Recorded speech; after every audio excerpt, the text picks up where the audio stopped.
ગુજરાત સહિત દેશભરમાં ગેસના પુરવઠાને લઈ ચિંતા વચ્ચે મોટી રાહતના સમાચાર સામે આવ્યા છે।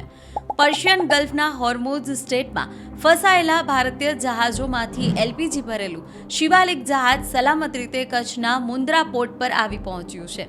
આ જહાજ સાથે લગભગ 20,000 મેટ્રિક ટન એલપીજી આવ્યો છે, જે દેશની લગભગ અડધા દિવસની ગેસ જરૂરિયાત પૂરી કરી શકે છે। કેપ્ટન સુખજીત સિંહના નેતૃત્વમાં 27 ક્રૂ મેમ્બર્સે આ જહાજને સુરક્ષિત રીતે ભારત સુધી પહોંચાડ્યું છે।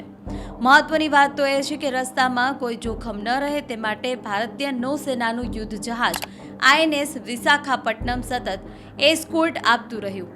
આકાશમાંથી ચેતક અને MH-60R હેલિકોપ્ટર પણ જહાજ પર નજર રાખતા રહ્યા।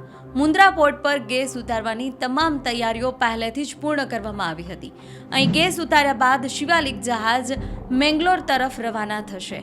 ઉલ્લેખનીય છે કે હોર્મુઝ સ્ટ્રેટમાં કુલ 24 ભારતીય જહાજો ફસાયેલા હતા, જેમાંથી 2 જહાજોને ઈરાને ખાસ પરવાનગી આપી બહાર નીકળવા દીધા છે। આ બંને જહાજો મળીને 92,700 ટન એલપીજી લઈને ભારત આવી રહ્યા છે। જોકે સંકટ હજુ સંપૂર્ણ ટળ્યું નથી। હજુ પણ 22 ભારતીય જહાજો અને 611 ખલાસીઓ હોર્મુઝ વિસ્તારમાં ફસાયેલા છે। તેમને સલામત રીતે પરત લાવવા માટે ભારત સરકાર સતત પ્રયત્ન કરી રહી છે। તો આવા જ વધુ ઇન્ફોર્મેટિવ વિડીયો માટે જોતા રહો સત્યાર્થ મંથન। નમસ્કાર।